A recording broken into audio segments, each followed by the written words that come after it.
Hello student. आज मैं Bihar special की क्लास लेने जा रहा हूँ। बिहार विशेष एक टॉपिक है जो कि बीपीएससी के लिए मोस्ट रिलेवेंट टॉपिक्स हैं इसमें। जिसमें आपको फ्रीडम स्ट्रगल का जो बिहार में एक्टिविटीज़ है उसको स्पेशली फोकस्ड करना है।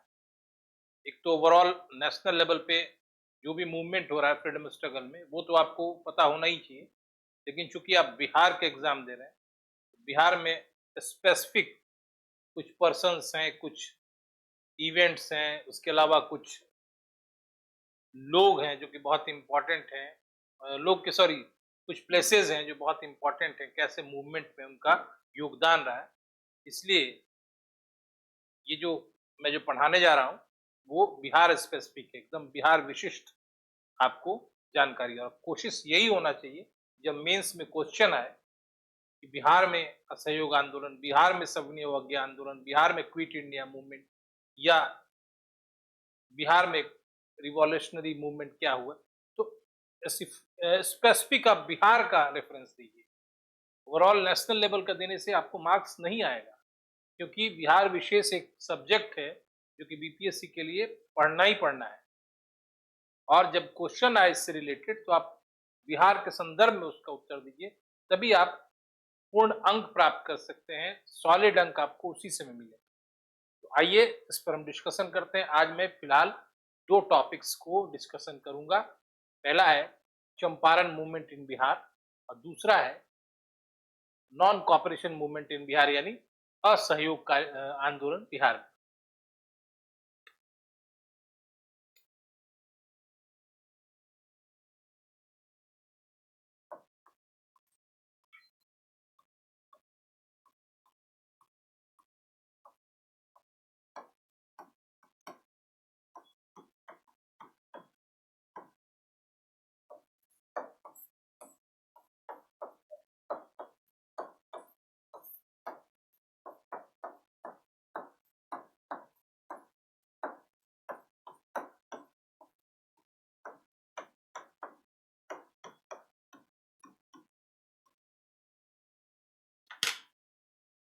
चंपारण आंदोलन या चंपारण मूवमेंट को गांधीवादी रणनीति और तरीकों का पहला प्रयोग भी आप कह सकते हैं, क्योंकि गांधी इस सत्याग्रह के बाद ही राष्ट्रीय स्तर के एक नेता के तौर पे उभरे और वास्तविक तौर पे वो जन नेता के तौर पे स्थापित हो।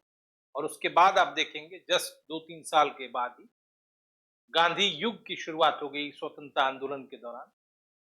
और पूरा जो भी आगे का कालांतर का जो भी आंदोलन था वो सब गांधीवादी नेतृत्व में होने लगा। चंपारण क्या है, चंपारण आंदोलन, और इससे क्या राष्ट्रीय आंदोलन पर प्रभाव पड़ा और कैसे क्या घटनाक्रम था चंपारण में, वो जानना बहुत जरूरी है। वो भी डिटेल्ड में जानना जरूरी है, क्योंकि आपको प्रीलिम्स भी देना है। तो मेंस में जानकारी के साथ साथ आपको प्रीलिम्स रिलेटेड इंफॉर्मेशन भी बहुत जरूरी है। तो एक एक चीज मैं बताऊंगा। तो सबसे पहले आप चंपारण सत्याग्रह देखिए कि चंपारण जो था वो बंगाल का हिस्सा था। पहले जब तक राज्य नहीं बना था बिहार, तब तक वो बंगाल का हिस्सा था। और जैसा कि आप हिस्टोरिकल इवेंट से परिचित होंगे, 1765 में शाह आलम द्वितीय ने अंग्रेजों को बंगाल, बिहार और उड़ीसा की दीवानी प्रदान की थी। ठीक है। तो उसके पश्चात जो भी एक्सप्लॉयटेशन वाली जो ब्रिटिश पॉलिसीज थी, जो भी ब्रिटिश नीतियां थी शोषणकारी, उसका इम्पैक्ट सिर्फ बंगाल पर नहीं पड़ा बल्कि बिहार, उड़ीसा पर भी पड़ा। तो एक एक्सप्लॉयटेशन तो बरसों से आ रही थी, क्योंकि उनका जो लैंड रेवेन्यू सिस्टम था वो पूरा एक्सप्लॉयटेशन पे आधारित था, जिसके अंतर्गत 3 उपवर्ग थे। पहला परमानेंट सेटलमेंट, दूसरा रैयतवाड़ी सेटलमेंट, तीसरा महालवाड़ी सेटलमेंट। तो रैयतवाड़ी और महालवाड़ी से हमारा ताल्लुक नहीं था, क्योंकि हमारे क्षेत्र में जो था वो परमानेंट सेटलमेंट कार्यरत था, स्थायी बंदोबस्त जमीन, जिसको जमींदारी व्यवस्था भी कहते हैं। तो एक्सप्लॉयटेशन तो पहले से जारी था। नील का जो फार्मिंग था, नील की जो कृषि थी, उसने एक नया मुद्दा पैदा किया और जिससे चंपारण में शोषण की एक नई प्रक्रिया स्थापित हो गई।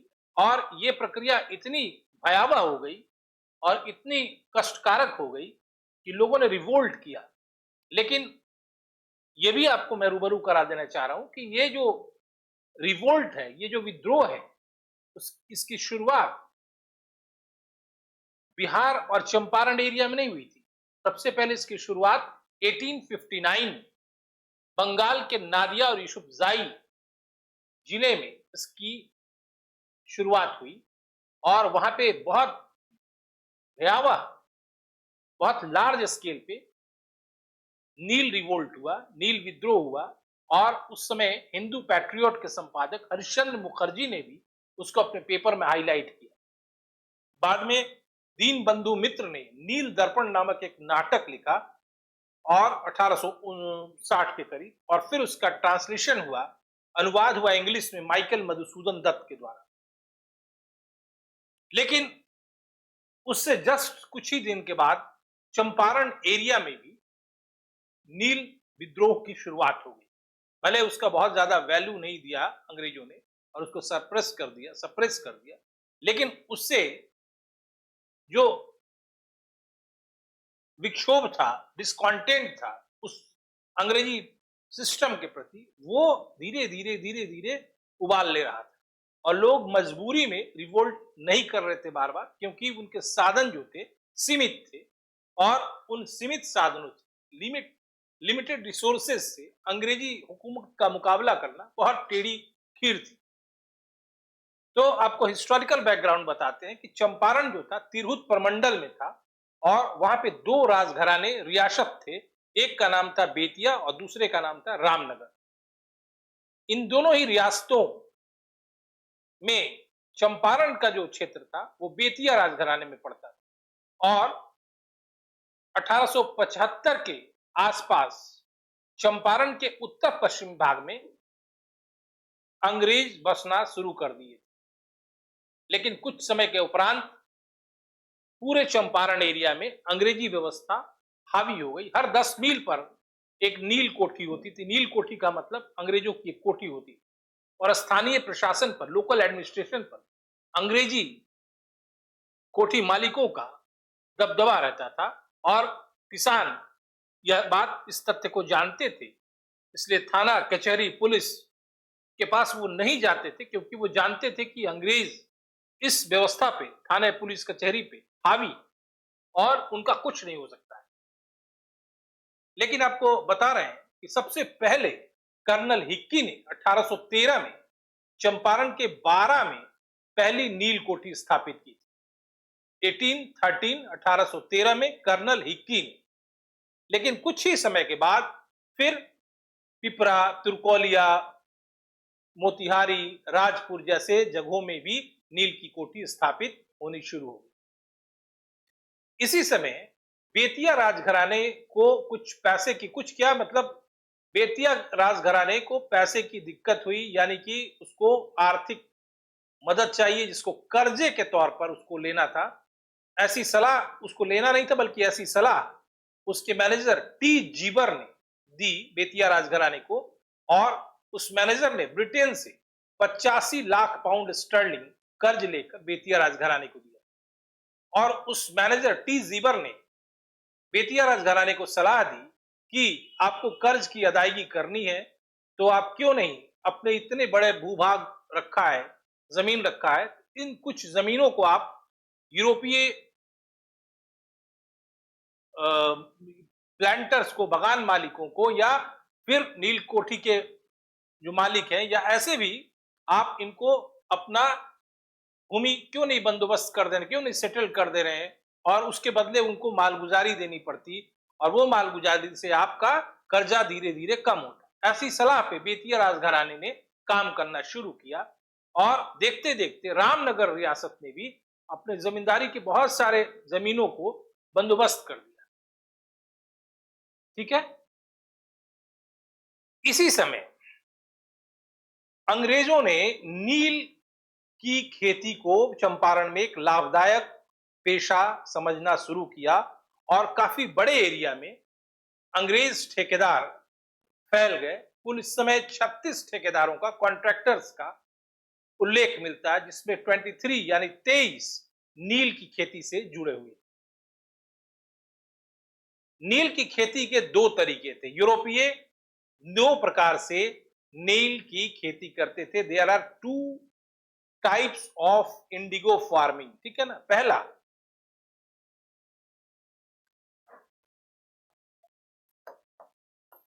जीरात और दूसरा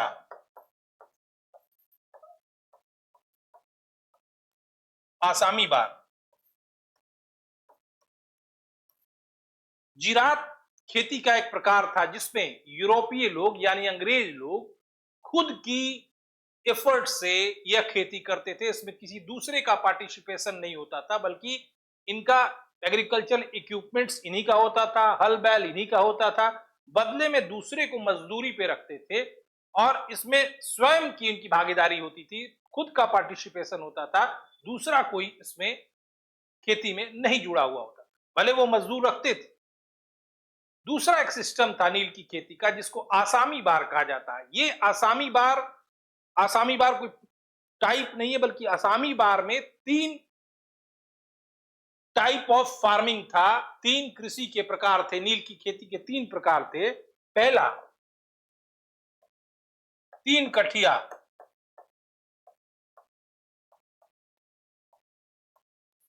दूसरा कुरतौली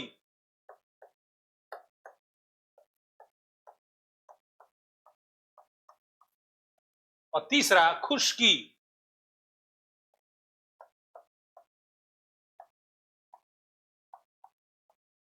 ये तीन कठिया पद्धति का तात्पर्य था कि किसी को भी अगर उसके पास 20 कट्ठे की जमीन है यानी 1 बीघा जमीन है, तो उसको मैंडेटरी कर दिया गया, ये आवश्यक कर दिया गया, अनिवार्यता बना दी गई कि उसे 20 कट्ठे में 3 कट्ठे पे नील की खेती करनी जरूरी है।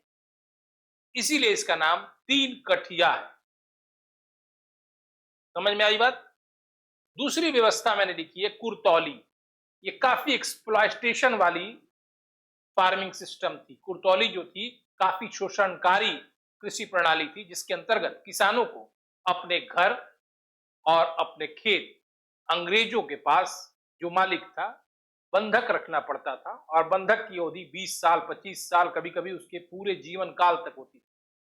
और वो डेट जो लेता था, कर्ज लेता था, उसको चुका ही नहीं पाता और अंततः वो जमीन और घर एक तरह से नीलामी हो जाता। तीसरा प्रकार मैंने लिखा है खुश्की। ये प्रणाली चंपारण एरिया में नहीं थी प्रचलित, लेकिन ये प्रणाली है क्या, ऐसे बाहरी किसानों के साथ नील की खेती का करार करना जो उस एरिया के किसान नहीं होते। यानी नील की कोठी का जो एक टेरिटरी होगा, उस टेरिटरी भूभाग जो होगा उसमें वो किसान नहीं है, बल्कि बाहरी किसान। लेकिन ये व्यवस्था चंपारण में प्रचलित नहीं थी, इसलिए हम इस पर चर्चा नहीं करें। तो ये जो व्यवस्था थी ये बहुत ही शोषणकारी व्यवस्था थी। क्यों? क्योंकि सिर्फ नील की खेती करना ही बाध्यकारी नहीं था, बल्कि जो आवाब लेते थे नील की कोठी के मालिक अंग्रेज और उनके एजेंट जिनको कारिंदा कहा जाता था, ये लोग लगान के अतिरिक्त ऊपर जो शेष लगा जाता है उपकर, जिसको अबवाब कहा जाता है, वो भी लगा के लगान की दर को बहुत अधिक बढ़ा देते हैं। ऐसे बड़े विचित्र नाम अबवाबों के थे, जैसे सलामी, बेट माफी, बपही पुतही, चूल्ही आमन, इस तरह के जो नाम आते हैं प्रीलिम्स के लिए इंपॉर्टेंट है। आप समझिएगा कि ये आबवाब है, यानी मालगुजारी पर ऊपर से लिया जाने वाला कर को आबवाब कहा जाता है। और जैसे इस ऐसे विचित्र प्रकार के नाम है सलामी, बेट माफी, बपही पुथी, चूल्ही आवन, ठीक है ना, इस तरह के। इस व्यवस्था के खिलाफ किसान काफी क्षुब्ध थे, काफी असंतोष रखते थे, लेकिन मौके की तलाश में थे। जैसे ही 1859 में बंगाल में नील विद्रोह हुआ, उसका प्रभाव बिहार पर भी पड़ा, चंपारण एरिया पर भी पड़ा, और 1867 में 1867 में लाल सरैया कोठी में पहला नील विद्रोह चंपारण एरिया में हुआ।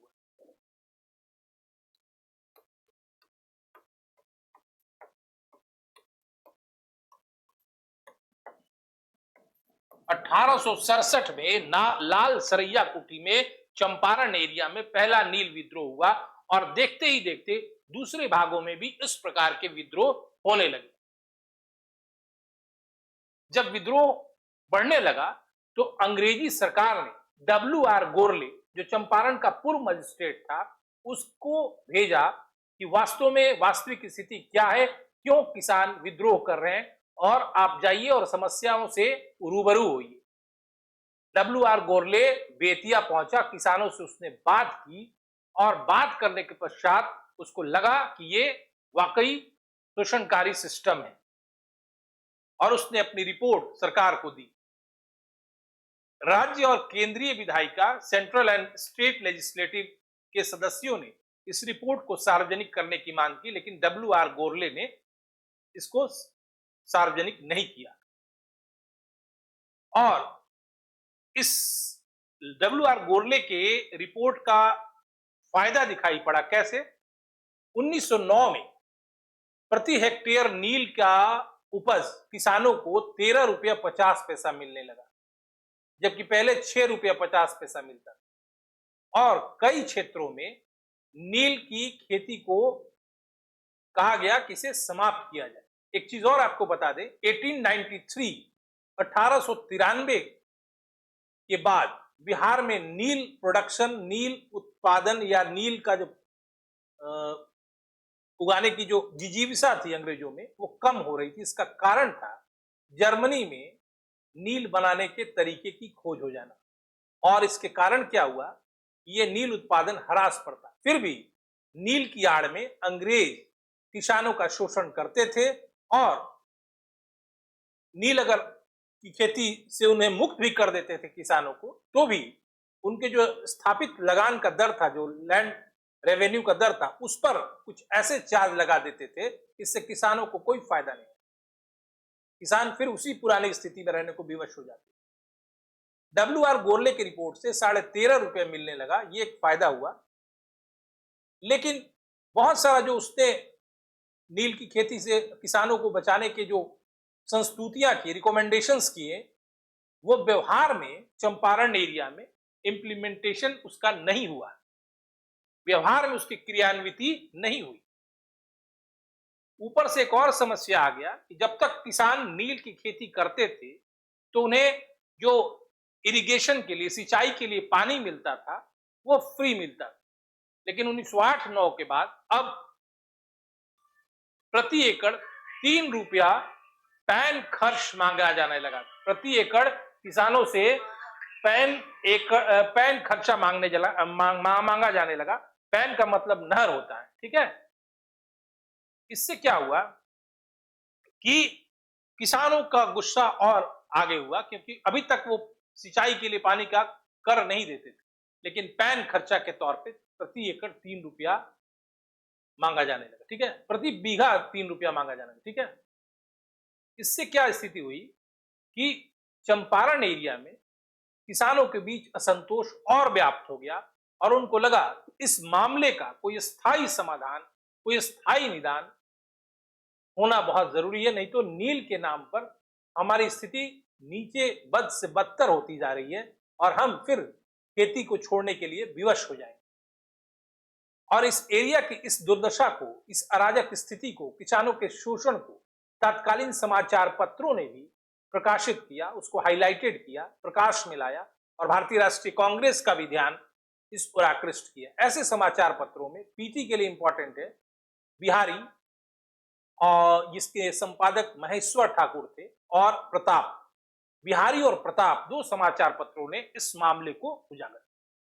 इसी बीच 1916 में राष्ट्रीय कांग्रेस का 31वां सेशन आयोजित हुआ, जहां पे लीग कांग्रेस के बीच समझौता हुआ था।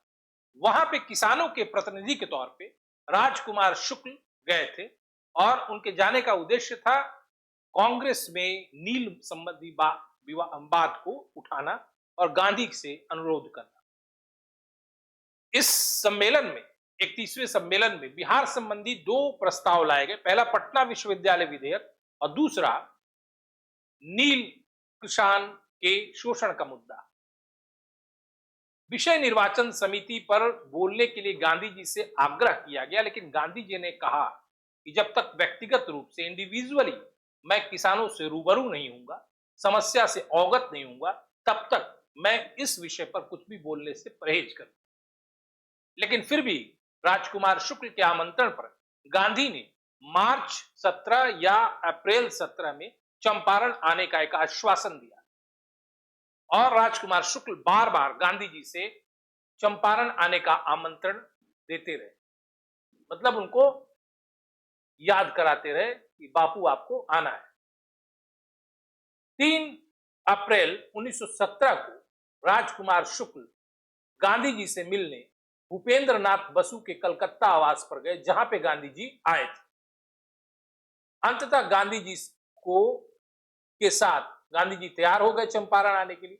9 अप्रैल को राजकुमार शुक्ल 9 अप्रैल 1917 को गांधी जी के साथ कलकत्ता से पटना चले और 10 अप्रैल को पटना पहुंचे, राजेंद्र प्रसाद के आवास पर गए।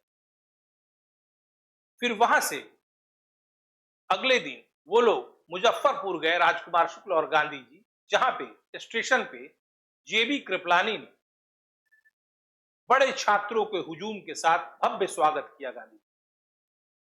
वहां से गांधी जी मुजफ्फरपुर के एक गांव में गए और 14 अप्रैल को उस गांव से लौट के गांधी जी ने एक स्टेटमेंट दिया कि भारत में सच्चा स्वराज तब तक स्थापित नहीं हो सकता जब तक गांव के लोगों की दशा में सुधार नहीं होगा। अगले दिन धरणीधर बाबू और रामनौमी बाबू के साथ गांधी जी ने मोतिहारी के लिए प्रस्थान किया। मोतिहारी गोरख प्रसाद के यहां जाकर रुके और फिर मोतिहारी वो गए तो वहां पे उन्होंने प्लांटर्स एसोसिएशन के सचिव जेएम विल्सन से मिले और कहा कि आप हमारे जांच कार्य में सहयोग करें और किसानों की दुर्दशा के विषय में जो मैं जांचने के लिए आया हूं उस कार्य में सहयोग करें। इसी बीच चंपारण का जिला मजिस्ट्रेट WB हाईकॉक ने गांधी जी के विरुद्ध एक सम्मन जारी किया और कहा कि उन्हें चंपारण यथाशीघ्र छोड़ने के लिए कहा। गांधी जी ने इस सम्मन का उल्लंघन किया। अंततः अप्रैल में ही 17 या 18 को उनको मोतिहारी के अनुमंडलाधिकारी कोर्ट में प्रस्तुत होना पड़ा और गांधी जी पर आरोप लगा धारा 144 के उल्लंघन। गांधी जी ने ईमानदारी से इस अपराध को स्वीकार किया और मजिस्ट्रेट ने अपना फैसला 21 अप्रैल 1917 के लिए सुरक्षित रख लिया। गांधी जी से यह भी कहा गया 100 रुपए की जमानत देने के लिए, तो गांधी जी ने देने में अनिच्छा जाहिर की और कहा कि मेरा कोई जमानतदार नहीं है। अंततः 21 अप्रैल को ही उसी मजिस्ट्रेट ने, जिला मजिस्ट्रेट ने गांधी जी को कहा कि लेफ्टिनेंट गवर्नर का आदेश आया है कि हम आपको रिहा कर दें और आप अपने जांच कार्य करने में स्वतंत्र हैं और हमारे तरफ से भी जो आपको मदद की आवश्यकता है वो मदद मिलेगी। तब गांधी जी ने यहां एक स्टेटमेंट दिया कि यह सत्याग्रह की पहली जीत है। उसके बाद गांधी जी बेतिया पहुंचे 22 अप्रैल को। वहां किसानों से रूबरू हुए, किसानों से समस्याओं को समझा, जाना क्या क्या शोषण के तरीके अंग्रेजों, सब कुछ जाना। और इस प्रकार गांधी जी ने अपनी रिपोर्ट को, मोतिहारी और बेतिया संबंधी जो भी बातें थी, सारी बातों को, अपनी रिपोर्ट को बिहार उड़ीसा के मुख्य सचिव को सौंप दी। इस रिपोर्ट के पर विचार करने के लिए महात्मा गांधी के साथ बिहार के लेफ्टिनेंट गवर्नर सर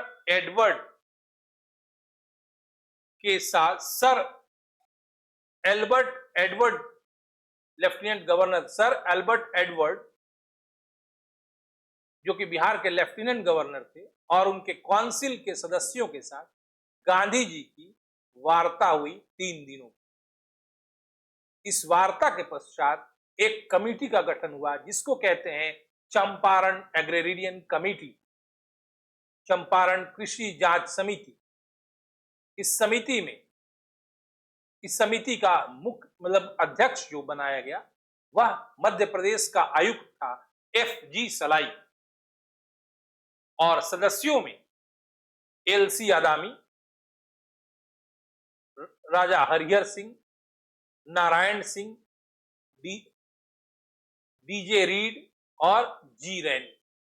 ठीक है, LC आदामी, राजा हरिहर सिंह, नारायण सिंह, DJ रीड और G रैनी।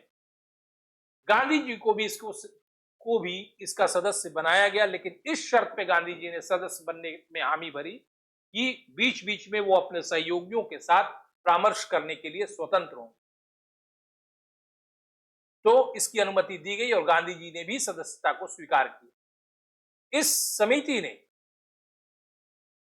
काफी जांच पड़ताल के बाद अपनी रिपोर्ट को बिहार सरकार को सौंप दिया और अंततः बिहार सरकार ने अधिसूचना जारी कर दी, जिसके आधार पर चंपारण से 3 कठिया पद्धति को समाप्त कर दिया गया और जो भी नील कोठी के मालिकों ने अवैध वसूली की थी उसका 25% किसानों को लौटाने का आदेश दिया। और एक तरह से गांधी जी की ये पहली जीत थी, सत्याग्रह की पहली जीत थी। गांधी जी के इस समझौते से, समझौता नहीं मतलब गांधी जी द्वारा इस प्राप्ति से बहुत लोग आलोचना भी की और उनका कहना था कि 25% की मांग गांधी जी क्यों स्वीकार कर, लेकिन वो लोग भ्रम में थे। इतनी शक्तिशाली ब्रिटिश हुकूमत, संसाधनों से लैस ब्रिटिश हुकूमत यदि ऐसी मांग को स्वीकार कर गई तो तत्कालीन परिस्थितियों में एक आश्चर्यजनक घटना थी। क्यों? क्योंकि वो नहीं भी स्वीकार कर सकती थी और राष्ट्रीय आंदोलन हमारा परिपक्व नहीं हुआ था, मैच्योर्ड नहीं हुआ था, या गांधी जी के पास इतनी ताकत नहीं थी कि बलपूर्वक अंग्रेजी सरकार से अपनी मांग को मनवा लेते। ठीक है, तो ये आलोचना निराधार है, निर्मूल है, ऐसी आलोचना का कोई महत्व नहीं। गांधी जी ने उसके पश्चात कुछ संरचनात्मक कार्य भी किए। चंपारण एरिया में गांधी जी ने 17 नवंबर 1917 को बढ़ावा लखन सेन गांव में एक स्कूल की स्थापना की, जो कि शिव गुलाम लाल ने दान में दी थी जमीन, उसी पर उन्होंने एक स्कूल की स्थापना की और इस स्कूल में पढ़ाने वाले शिक्षक बॉम्बे से आए बवन गोखले और उनकी पत्नी अवंतिका बाई गोखले। फिर अगला कदम था गांधी जी का 20 नवंबर 1917 को चंपारण एरिया में ही भितरवा गांव में फिर एक विद्यालय की स्थापना। यानी चंपारण सत्याग्रह के पश्चात भी गांधी जी ने वहां पे शिक्षा की प्रगति के लिए 2 विद्यालयों की स्थापना की। इस तरह आप पूरा चंपारण आंदोलन को समझ सकते हैं और यही आपको पीटी से लेके मेंस का इंपॉर्टेंट घटना बता दिया। यह भी आपको कुछ बताना जरूरी है कि चंपारण में मिले सफलता के कारण रविन्द्रनाथ टैगोर गुरुदेव ने गांधी जी को महात्मा की उपाधि दी। ठीक है, और बाद के काल में देखेंगे कि जो भी किसान आंदोलन हुए उसमें प्रेरणा के तौर पे चंपारण सत्याग्रह ने काम किया। जैसे आगे देखेंगे खेड़ा, ठीक है, अवध, बारदोली, ये क्या है, चंपारण सत्याग्रह ने एक शास्त्रीय प्रेरक आंदोलन का कार्य किया, एक न्यू बनाया, एक स्तंभ बनाया। आगे देखेंगे धीरे धीरे शनय शनय ग्रेजुअली कांग्रेस भी किसान उन्मुख, किसानों की मांग को धीरे धीरे एडॉप्ट करने लगी, स्वीकार करने लगी। और चंपारण सत्याग्रह ने गांधी की प्रतिष्ठा को ऊंचाइयों पे पहुंचाया, क्योंकि गांधी की सफलता ने उन्हें राष्ट्रीय नेतृत्व करने योग्य बनाया। क्योंकि बाद के काल के जो भी आंदोलन है सब पर गांधीवादी रणनीति, गांधीवादी तौर तरीके हावी है और गांधी ने अपनी रणनीतियों के हिसाब से राष्ट्रीय आंदोलन की दिशा और दशा को तय किया। यही इस आंदोलन का बहुत बड़ा योगदान। ठीक है, अब आते हैं दूसरा टॉपिक जो मैंने लिखा था, नॉन कॉपरेशन मूवमेंट, असहयोग आंदोलन बिहार।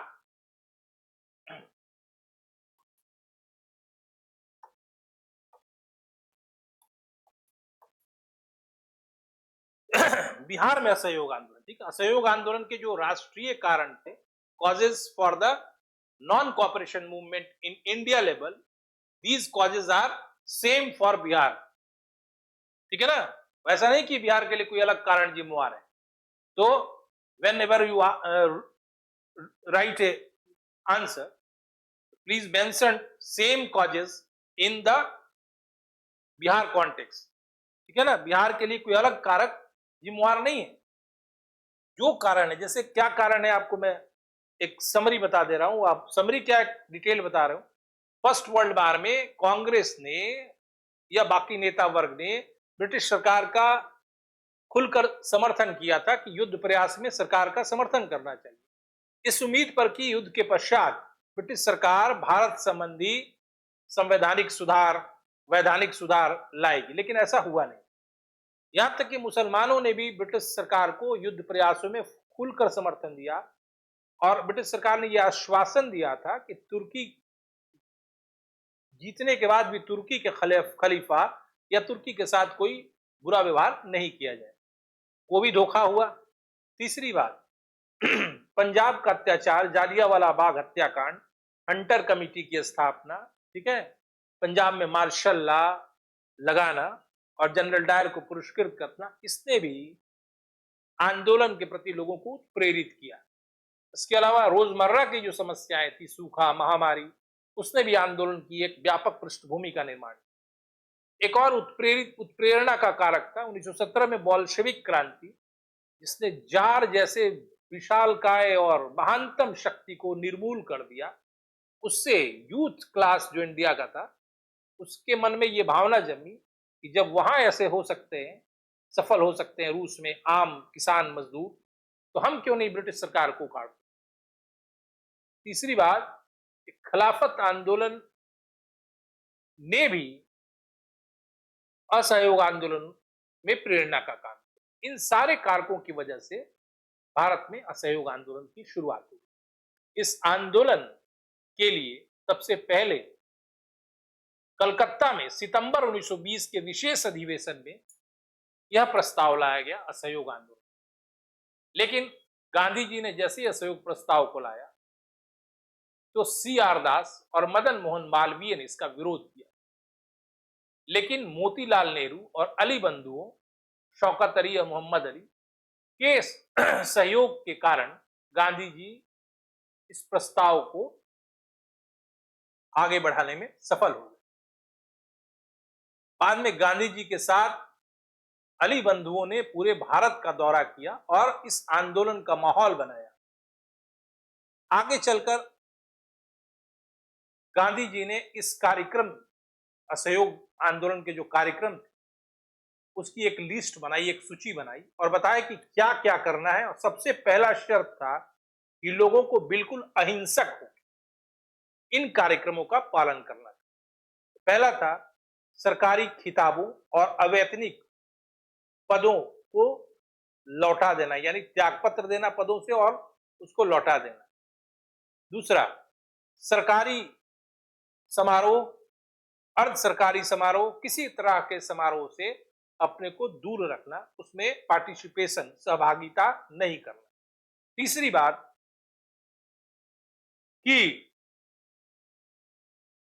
वकीलों के द्वारा न्यायालय का बहिष्कार किया जाए और जहां तक हो सके आपसी विवादों को पंचायतों के द्वारा तय किया जाए।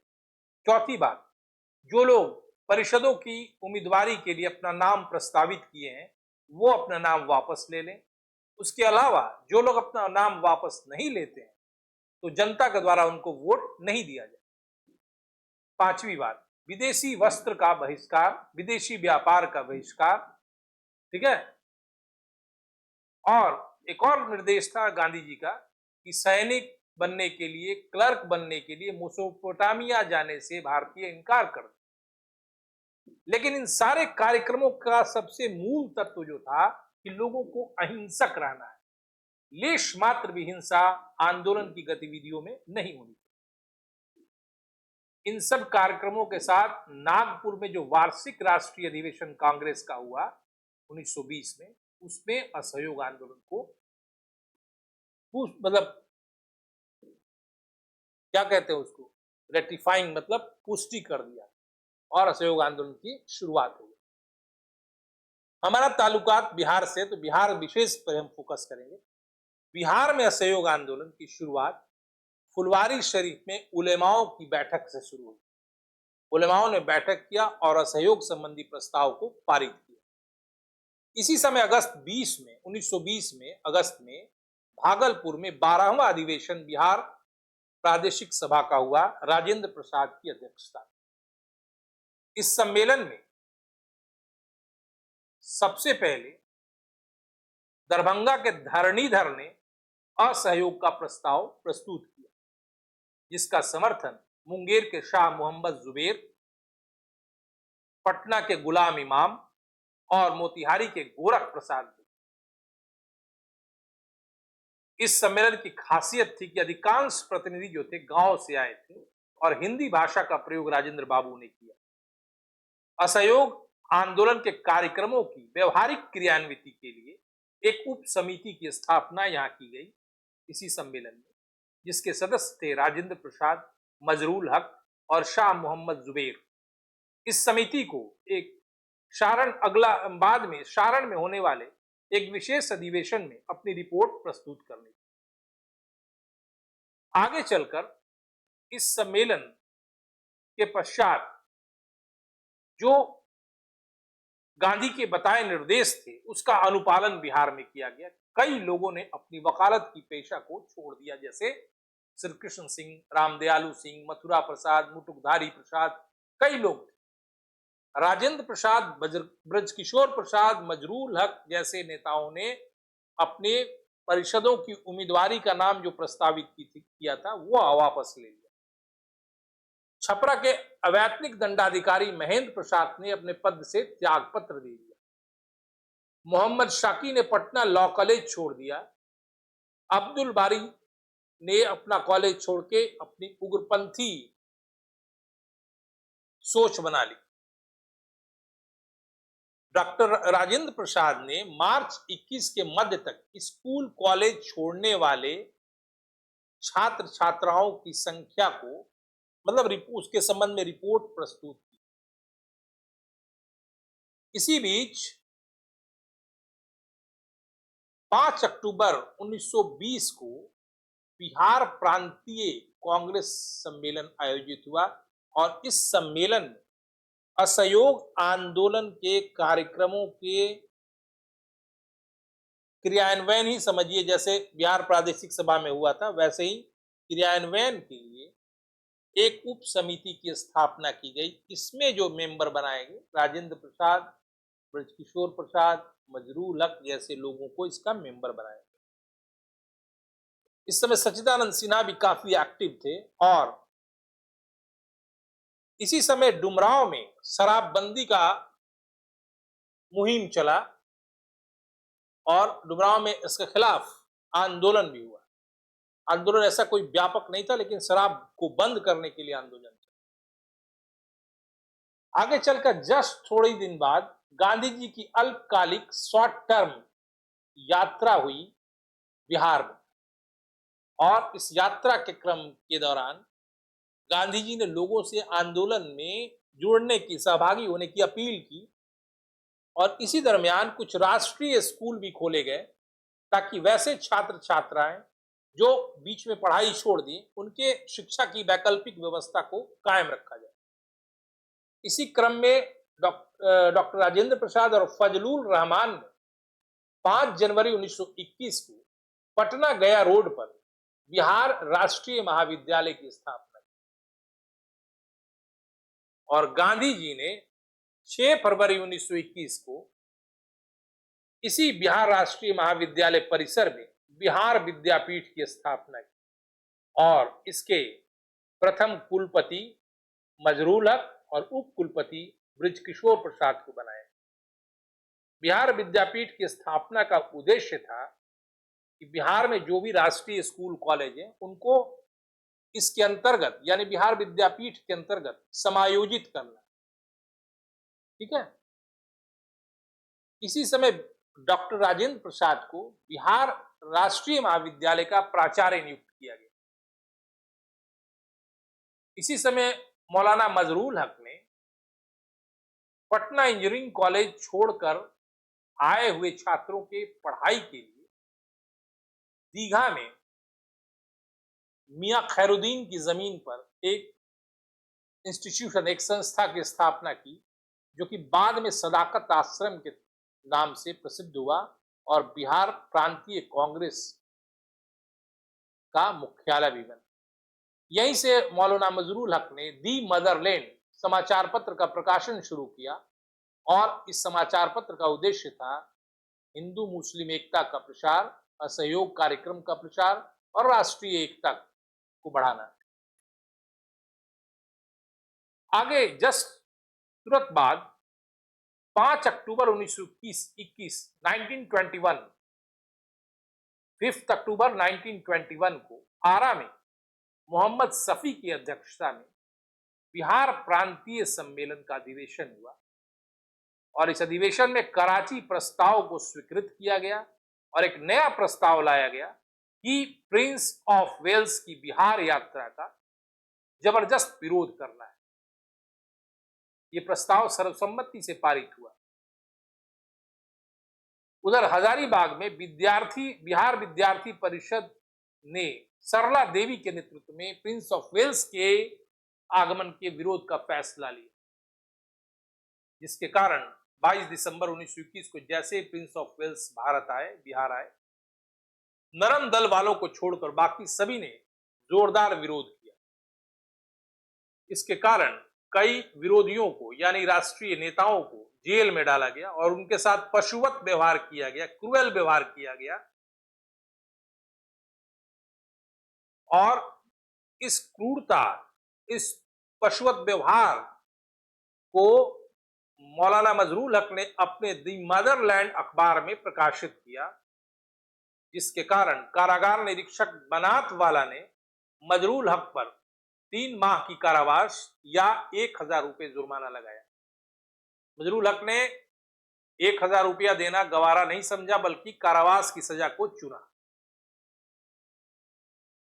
इसी बीच अखिल भारतीय कांग्रेस समिति की वर्किंग कमेटी के निर्देशानुसार बिहार प्रांतीय कांग्रेस ने 1921 में ही बिहार कौमी सेवक दल की स्थापना की। ये संस्था प्रांत में स्थापित करने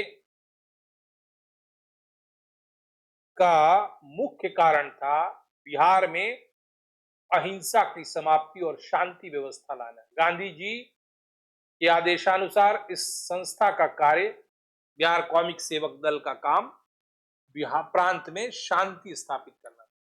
एक केंद्रीय नियंत्रण बोर्ड इसका संचालन करता था, जिसका मुख्यालय मुजफ्फरपुर में स्थापित किया गया और इसमें खिलाफत आंदोलन के कार्यकर्ता, कांग्रेस के कार्यकर्ता, सेवा समिति के कार्यकर्ता सदस्य रूप में इनकी वर्दी भी होते थे, इनके आचरण के नियम को भी प्रतिपादित किया गया। आगे चलकर बिहार कौमी सेवक दल ने राष्ट्रीय आंदोलन को कस्बे कस्बे यानी रिमोट एरिया में भी जीवंत रखा। ये एक बहुत बड़ा योगदान था इसका, इसलिए इसका योगदान भूला नहीं जा सकता है। फरवरी 1922 को भागलपुर में झंडा कांड इसी आंदोलन के दौरान हुआ। इसमें औद्योगिक प्रदर्शनी हेतु राष्ट्रीय झंडे का व्यवहार भारतीय लोगों ने किया था, जिसको अंग्रेजी हुकूमत या अंग्रेजी पुलिस ने नागवार समझा और झंडा उठा के चलने लगे। लेकिन इसमें कोई हिंसक बातें नहीं हुई, बल्कि ये आंदोलन थम सा गया। मतलब कोई आंदोलन नहीं हुआ था, बल्कि एक विवाद हुआ था। राष्ट्रीय झंडे के प्रयोग से अंग्रेजी पुलिस के साथ विवाद हुआ था भारतीयों का। आगे चलकर असहयोग आंदोलन का अचानक स्थगन इसलिए हुआ कि 5 फरवरी 1922 को चौरी चौरा कांड हुआ और 12 फरवरी 1922 को गांधी ने एकाएक इस आंदोलन को स्थगित कर दिया। ये आंदोलन स्थगित करने के पीछे गांधी की अपनी सोची समझी रणनीति थी, जो तात्कालीन परिस्थितियों में उचित और व्यवहारिक रणनीति। गांधी को पता था कि कोई भी जन आंदोलन लगातार नहीं चल सकता है, आंदोलन की एक सीमा होती है। अगर आंदोलन को लगातार चलाया जाएगा तो आंदोलन फिर समाप्त भी हो सकता है। गांधी ने हमेशा इतालवी चिंतक एंटोनियो ग्राम्सी की रणनीति को स्वीकार किया है और गांधी की रणनीति संघर्ष विराम संघर्ष की रणनीति है। इस लकीर के द्वारा आप समझ सकते हैं गांधी जी की रणनीति क्या है।